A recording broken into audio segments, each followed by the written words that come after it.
the sales tool side of things is not as powerful as the relationship side. And more companies need to start getting into content creation. So I see a huge shift from we're making a lot of sales because we have great sellers to we're making a lot of sales because we have educating and entertaining content that we're releasing online. Welcome to the Making Sales Social podcast, featuring the top voices in sales, marketing, and business. Join Bryn Tillman and me, Bob Woods, as we each bring you the best tips and strategies our guests are teaching their clients, so you can leverage them for your own virtual and social selling. Enjoy the show. The sales doctor, Chet Lovegren, is joining us today in the Social Sales Link virtual studios for this episode of Making Sales Social. Chet helps companies develop their sales talent from SDRs to AEs and even to frontline managers. He created the Sales Doctor program as a way to help provide education and insight to individuals and their companies looking for a remedy to their revenue problems. Chet is a certified keynote speaker and sales trainer. He also hosts the Sales RX podcast, which you can stream from the usual suspects in podcasting platforms. In fact, wherever you're listening to this podcast, you'll probably find his podcast as well. So let's get to the prescription for messaging consistency in sales from Chet Lovegren. Welcome to Making Sales Social, Chet. Yeah, Bob, thanks. Excited to be here. Happy to have a good chat and interested in some of the questions that we're going to walk through today.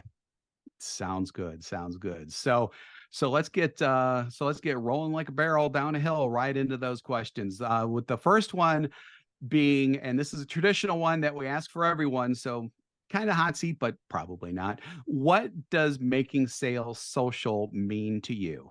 Yeah, it's one that I love. I think when people say social selling, they're like, "Oh, go post on LinkedIn," and it's just errant, and there's no intention behind it. Let's start a B2B podcast. Like, there's just no intention behind it. And I think people need to understand that first and foremost. A lot of trains of thought on this one about, people do business with people they know, people do business with people they love better, like all that kind of stuff. And some people say that's not true. Some people say it is true. It doesn't really matter. And it doesn't really matter because you just want to draw a connection. Whether you believe that it's because people end up liking you. I'm not everyone's cup of tea. People watch my content. Sometimes they say I'm a little aggressive or I'm thinking a little too old school. I like to think I'm old school, new school. Like, we should still hustle, but we should also be empaths, right? That doesn't resonate with everyone. I'm kind of middle of the road. I don't go full like new age, Gen Z, everybody deserves a participation trophy. I'm not like old school, toxic, make $1 million dials a day, hit your number, and get fired. I'm kind of have like a healthy middle ground, I expect respect. I'll accept no, but I need you to justify why. Like, I have some of those old school concepts with the new school approach as well. So I know that I'm not everyone's cup of tea, but when I get on a call with a VP of sales who's in their 50s and says, "I saw that video you did about setting expectations for future communication with your prospects in the discovery call for follow-up. And that was so cool how you did. I go, TikTok's not just a dancing app for teenagers. You know what I'm saying? When I get a door-to-door B2B solar salesperson who wants to join one of my entry-level seller boot camps or programs that we offer from a consumer sales side, right? Not a VP of sales looking to train their people, just an individual looking to get better because they saw something I posted on YouTube Shorts and they drew that connection and that resonated with a struggle that they were having. That's what making sales social is about to me and the benefit of it. It's not post a picture of your dog, talk about your day, post any happy anniversary thing to your wife who might also be on LinkedIn and tag them as well. That's cool. Like, let people get to know you. But I think about catching people where they're already trying to entertain themselves and having that content pop up, because people do search for tips and educational things on TikTok and YouTube specifically outside of just LinkedIn, allows you the opportunity to get eyeballs on what it is you're doing, what you're talking about, and the problem you solve. Great example. The plumber that I use in my house has videos on TikTok about how to do simple things that normal plumbers would charge you a $99 house call for, because he knows I don't want your $99 house call business.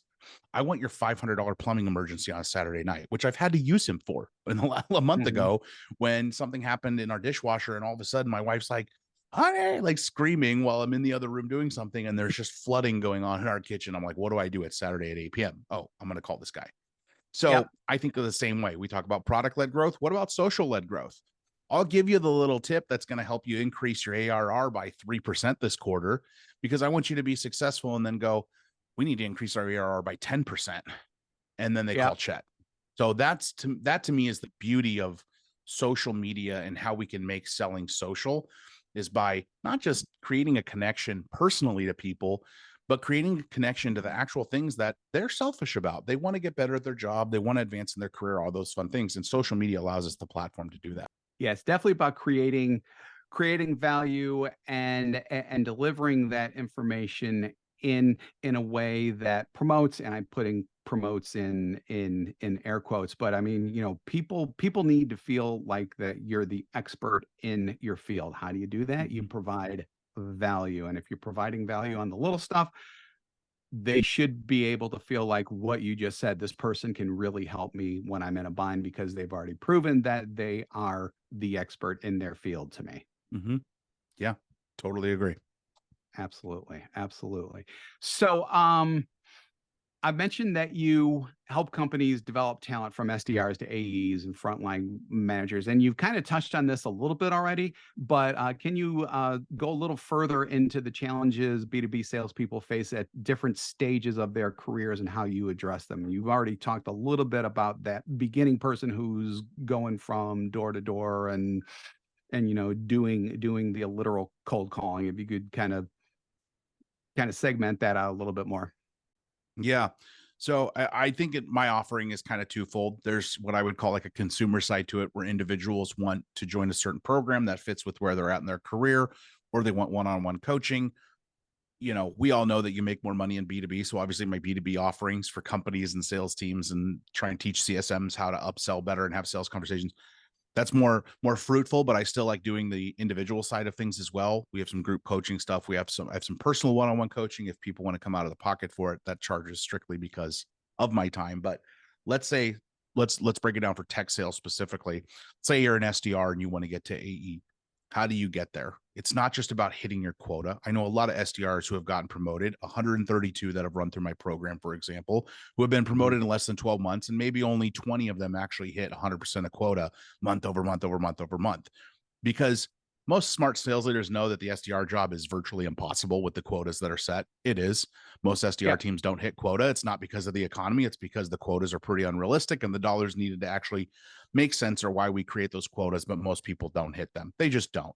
It's why when I see somebody on LinkedIn who's just broke into the SDR world, and they're like, I'm hitting 182% of quota. I'm like, what are you doing unethically? Because it's just, I've done this long enough to know, unfortunately. So it's tough to bring receipts, and I get that, but there are a lot of things you can do outside of just hitting quota that make you a viable candidate for moving into the AE role. So as a sales leader, not only do you want to see someone who's at least competent at the job that they're in, but there's the optic side of it, the game playing side of it, of how do you be the person that when somebody says we're thinking of promoting Chet to AE, everybody goes no brainer.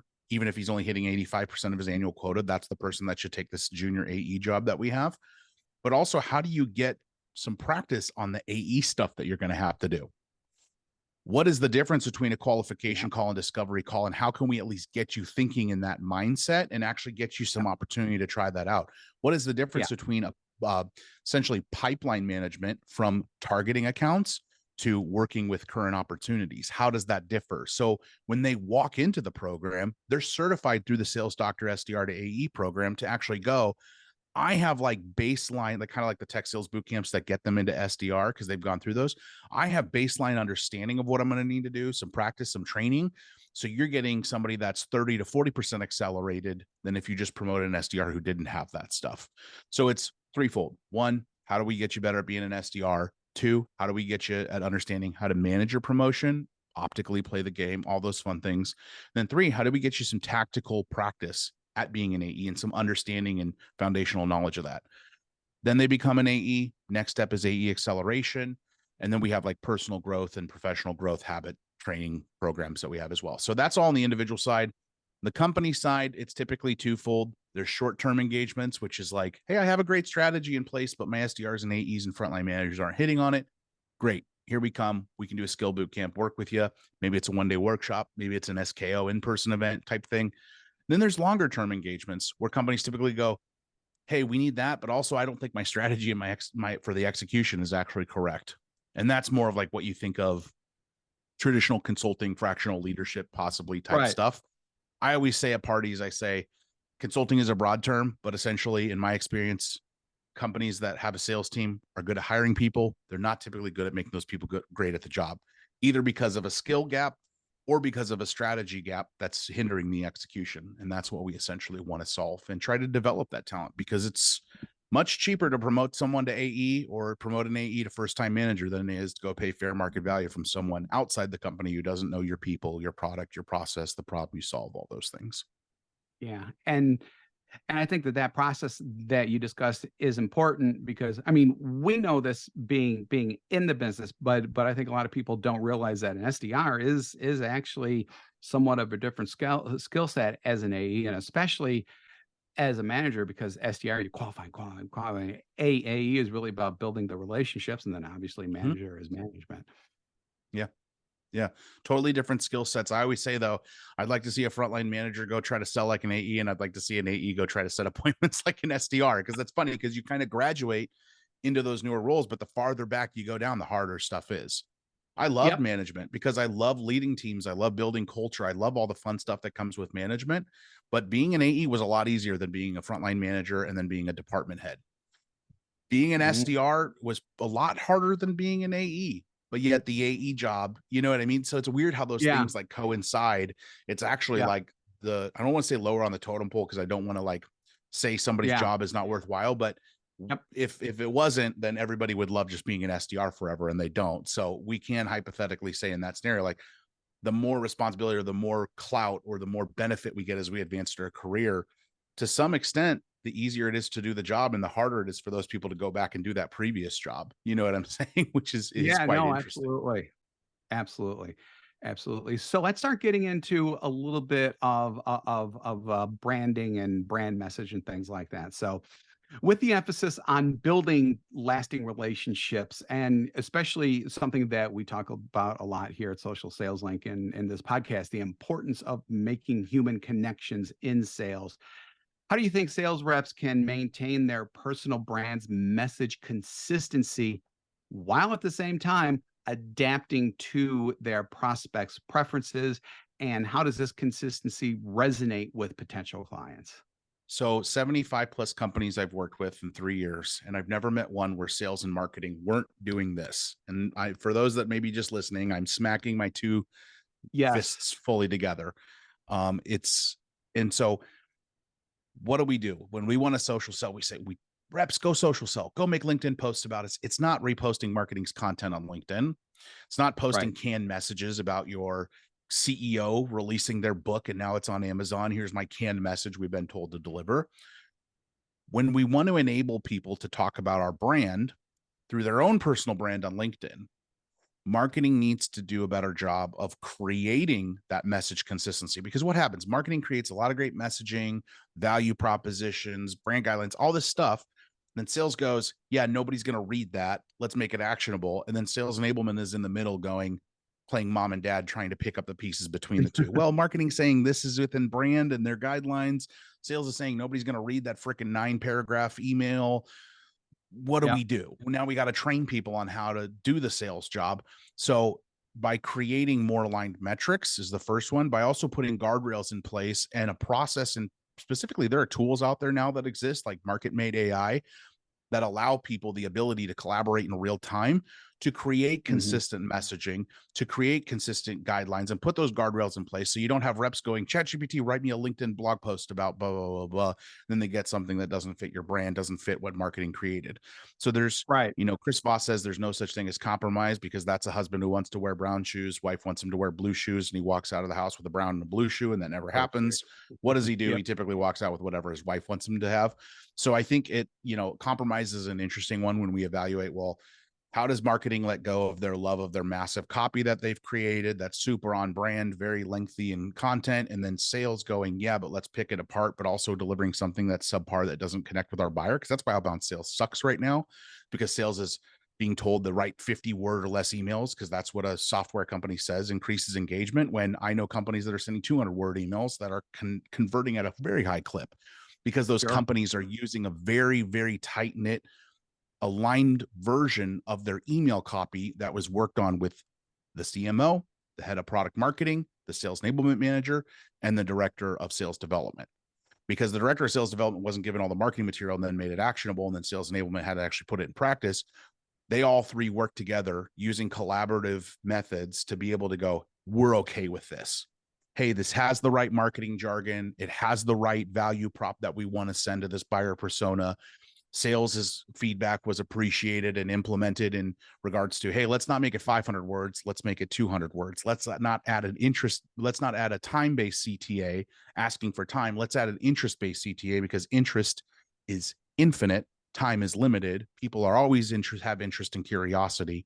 And then there's that push and take, right? Sales knows how to get people to pull the trigger. Marketing knows how to get people interested. And there needs to be that understanding. I don't pull triggers from any marketing emails. Maybe it's because I'm a sales guy. I don't know a lot of people who pull triggers from marketing generated stuff, but people will pull triggers on buyer persona specific content that's generated from marketing that is put in a way that sales makes it digestible and actionable. But there's no alignment there. There's just do what we want to do or do what we want to do. And there needs to be a more holistic approach where it's like, hey, here's the market research that's done at scale. We know what our buyer persona is. We know what the value prop is. Now let's add the sales psychology side of it. And then let's validate that with sales enablement as well to make sure we're training people in that way. And now you got reps that are making clear and concise posts on LinkedIn. They're creating content on TikTok and YouTube Shorts showing exactly how this affects this buyer persona and why it's relevant for them to look at it, instead of them just using canned messaging and having little to no results. And it's just spammy and everybody now scrolls past anything they say. Yeah, exactly. And I think that you brought up just such a huge point, as something that actually we at Social Sales, like I think have been pretty lucky with whenever we get brought into corporations to train their people, is obviously we get marketing involved very, very early. In fact, a lot of times we're actually brought in by marketing and not by sales, which I think is interesting in and of itself, because it shows me that those companies get it, or that those marketing people get it.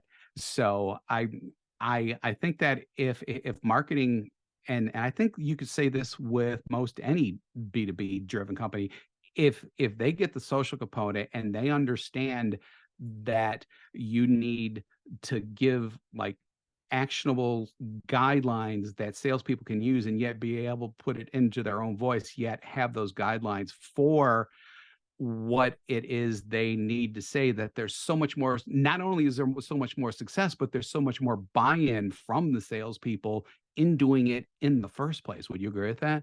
Yeah. Sales work should be providing the framework. Marketing should be plugging the copy, and then it should get refined by sales. Hey, here's the current state of this buyer persona. Here's the future state of this buyer persona. What does that look like? How is marketing, through all their research and all the time that they've spent thinking about this? We're going to market with a new feature for CISOs. Okay, how does this feature's value prop and what the company does at a larger scale integrate as a reason for them to pull the trigger based on current state of CISOs and future state of CISOs and the buyer persona research you've done? And then we plug that in, and then we go, okay, well, unfortunately, we can't have our current state framework line be 4 sentences long. How do we condense that down to a sentence or two, right? And it's ultimately, it's just ego too. Like marketing doesn't like people picking apart their copy. Sales doesn't like being told what to do. But you got to put that aside, because we're living in a world where, like, economy aside, I hate blaming the economy for stuff personally, because I mean, I went out on my own full time at the peak of this awful economy end of last year. I'm not seeing the results personally, and I have a premium service, right? So for me, it's that we've aligned that stuff correctly. And I think this is why we're getting this awful outreach that we're getting. I have 8 LinkedIn DMs probably right now that are, hello, sir. And it's da da da da. You know what I mean? Something written from ChatGPT, instilled by a team. I mean, I'm telling you, like, I'm a firm believer that this is one of the key reasons outreach is so bad right now, is because everybody's ego's in it. And it's like, hey, how about we put our egos aside and we realize that if none of us make money, this is why we get laid off. This is like, what do we want? Do we want to put our ego aside and have a job for the next 6 months? Or do we want to battle on who owns what? and then I'll be laid off in 3 months and just let our, CEO just implement AI to do everything full time. So that's what a lot of companies are doing. It's just fully AI automated with a Yeah. And a that's bot face, yeah. Yeah, exactly. No one's fewer and fewer people are writing with their own personalities anymore. They're copying and pasting out of ChatGPT. I think if anything, I mean, over the past couple of years, and especially after the pandemic, I mean, the number of just pitch emails and connect and pitch and things like that have gone way up on LinkedIn. I think it's actually worse now because of ChatGPT, because these people are thinking that, oh my God, this is the way to do it and everything's going to be great. And they just do, copy and paste or whatever. And it sucks. Yeah. It Jen just Allen, sucks. she delivers a great keynote, kind of highlighting this book, The Sales Innovation Paradox. Zapier is a Mhm. great tool. It automates a ton of stuff from my Yeah. content as a entrepreneur, with marketing, from podcast workflows to all these things. But what it's also done is it's enabled Joe Schmo or Blandy Sandy to go and create some sort of LinkedIn automation that's flooding Yep. people's DMs with massive copy that nobody's going to read, because it just goes, read the person's LinkedIn profile. It's telling ChatGPT through a Zapier integration to read this profile link. When I click this button, generate me an email based on this, send it an email and send it in LinkedIn with a connection request. And it's using some other sort of LinkedIn automation tool, not going to name any names, but to auto add and add a connection note or all these things. And it's just like, oh my gosh, the tools that were meant for the good for people who actually had the use case have been, it's like Avengers. I was watching Age of Ultron with my son, and Tony's whole goal is to create a suit of armor around the world. And then the whole conversation as to why not do that is, while that is a big benefit and something we need to protect ourselves from future alien invasions that we know nothing about, what if that falls in the wrong hands? Or who decides that you, Tony, are the one that has authority on what is good and what is bad and what should be destroyed and what should not be destroyed? And that's the same thing now. We see it in these tools. Zapier is great for all of us that had the use case that they created it for, but then a bunch of people took it and now are using it for bad. It's ruining it for everyone. Exactly. And probably the first reference of any Marvel movie or Iron Man specifically in this podcast either. So congratulations on that. Appreciate that. I'm here to please. Exactly. So actually my next question kind of spins out of that. I do want to take a bit more of a 30,000-foot view of B2B sales. Let's talk about the future, especially with this current state that we just built out with the last question. How do you see the future of B2B sales evolving, especially with the increased emphasis on social selling and platforms like LinkedIn? Well, it's a little terrifying, actually, it's terrifying and exciting, I should say. It's terrifying as someone who still comes from, my first sales job, I was opening up the yellow pages and making 300 dials by hand, writing my notes on a piece of paper, right? Oh, And I'm not even, like, my age does not reflect that workload.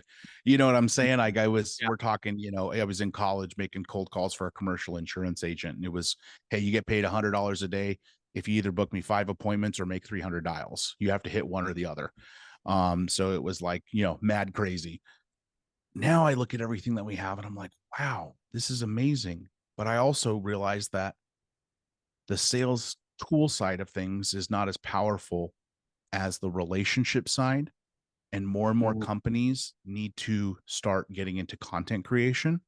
So I see a huge shift from, we're making a lot of sales because we have great sellers, to we're making a lot of sales because we have educating and entertaining content that we're releasing online. And we're releasing it online, not just for our LinkedIn audience to boost our LinkedIn company page or follow those vanity metrics, but to catch your average seller and sales leader that's browsing on TikTok in their personal time, YouTube Shorts, Instagram Reels, things like that. So I see a huge shift towards more media focus than sales enablement focus. I wouldn't be surprised if we started seeing companies tinker in taking out 10 to 15% of their sales budget and putting that into a whole media budget with marketing and starting to do more in that regard. How do we partner with podcasts that already have an audience and maybe get some arbitrage there? I mean, everybody and their mother that's on LinkedIn that has over 10,000 followers has a newsletter. I get it. but there's still some visibility opportunities that happen for the people that are part of that big audience. I mean, it's a funnel, right? So maybe like me, you have, 3 to 8,000 people at any given moment that are opening your newsletter. Maybe only 500 of them will actually read it. Maybe 30 of them will be interested by the company that's sponsoring the newsletter and the masthead. And maybe 20 of those people will click the link. Maybe 5 of those people will convert. And if your historic close rate is 25% benchmark, at least that's one deal, right? And that one deal, if you get that kind of scale weekly, you're closing 4 deals a month from partnering with someone on a newsletter. You see what I'm saying? So I think there's going to be a big shift from sales enablement to marketing enablement through content and media.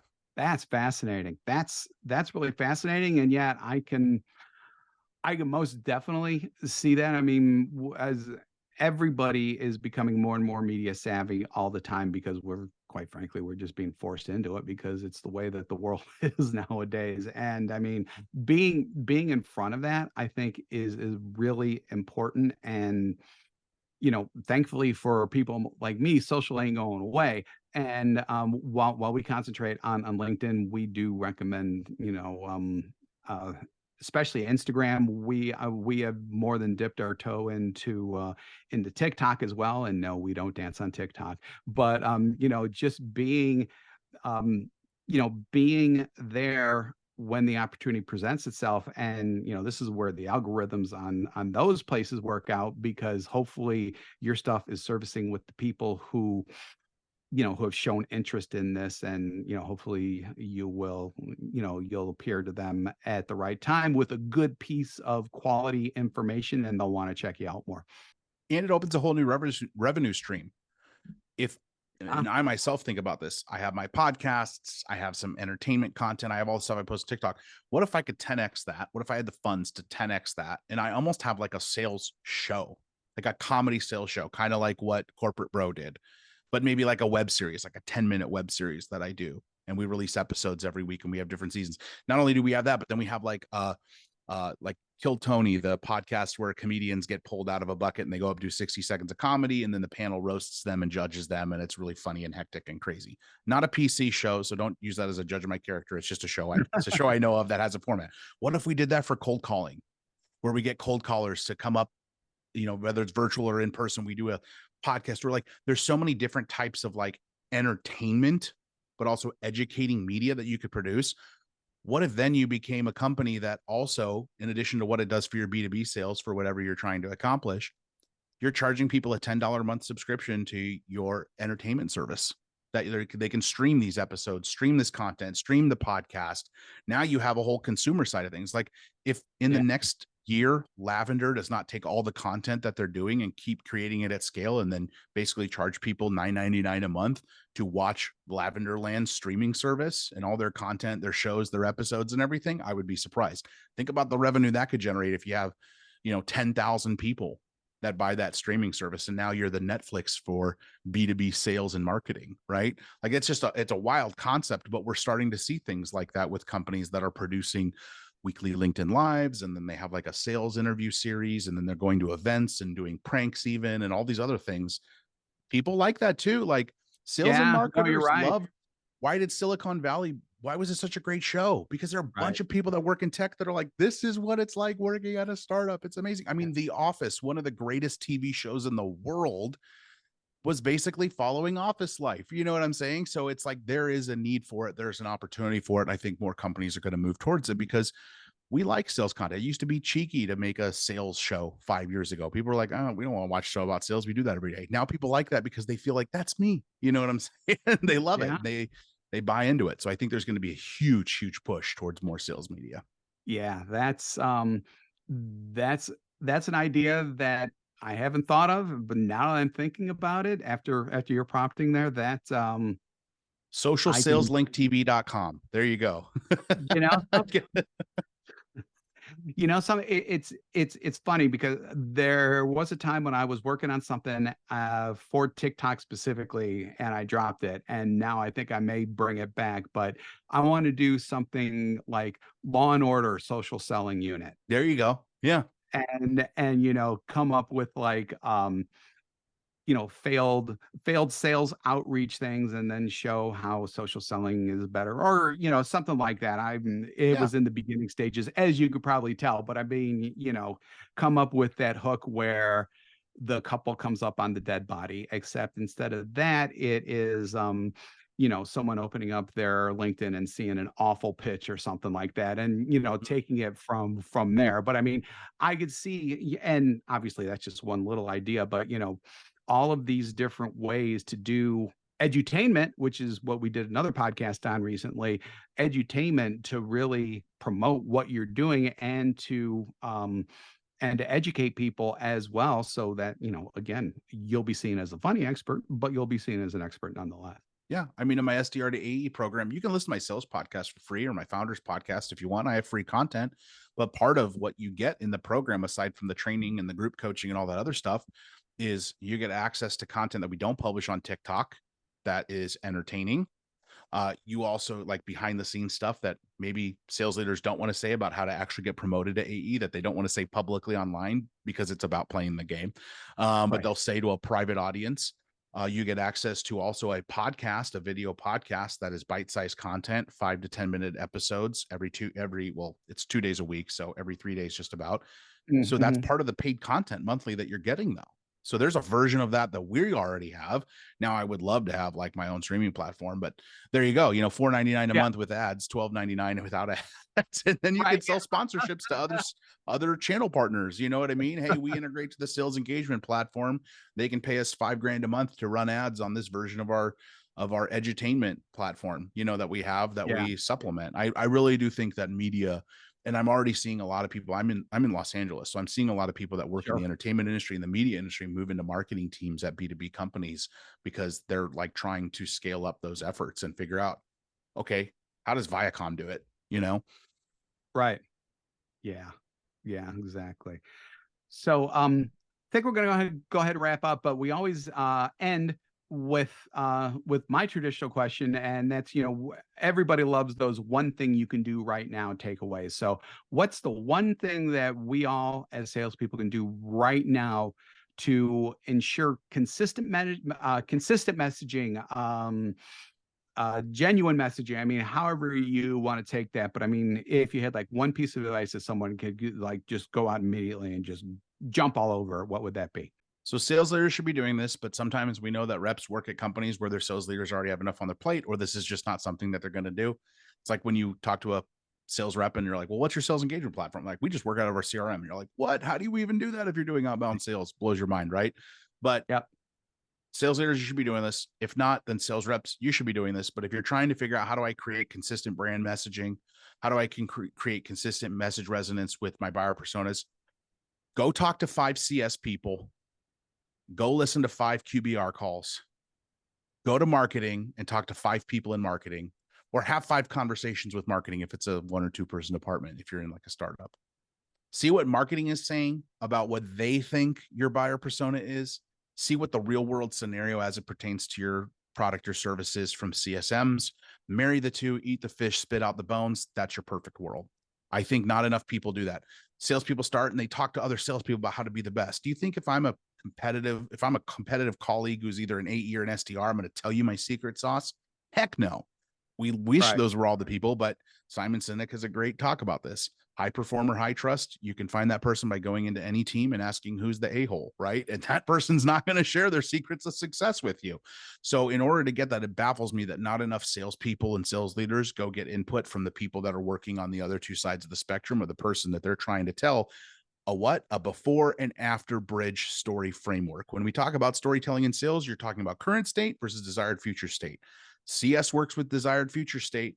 Marketing works with before state. You're the one that's telling the story in the middle. Go talk to the 2 different departments, figure out the story, find a healthy medium, and then portray that to your buyer persona in your outreach and in your sales conversations. What an awesome way to wrap up this episode, except for if people want to learn more about you and your offerings, Chet, where can they go? LinkedIn is a good spot. You can also check everything out on my website, www.thesalesdoc.com. We have all of our resources, free downloads, You have to go to LinkedIn to get access to like the programs that we offer. We don't put those on the website. The website is more B2B facing. So I do recommend just going to LinkedIn, but if you want to look at all the resources, the podcasts, the downloads, the ebooks, the blogs, the webinars, all that stuff, you can just go to my website. But I would recommend just connect with me on LinkedIn. If you don't send me a spammy message, I accept any connection request that's relevant when you're trying to learn.